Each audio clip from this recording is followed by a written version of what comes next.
السلام علیکم ورحمۃ اللہ وبرکاتہ۔ نحمدہ ونستعینہ ونستغفرہ۔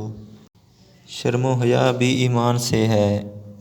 حضرت عبداللہ بن یوسف نے ہم سے بیان کیا، وہ کہتے ہیں کہ ہمیں مالک ابن انس نے ابن شہاب سے خبر دی، وہ سالم بن عبداللہ سے نقل کرتے ہیں، وہ اپنے باپ عبداللہ بن عمر سے کہ ایک دفعہ رسول اللہ صلی اللہ علیہ وآلہ وسلم ایک انصاری شخص کے پاس سے گزرے، اس کا حال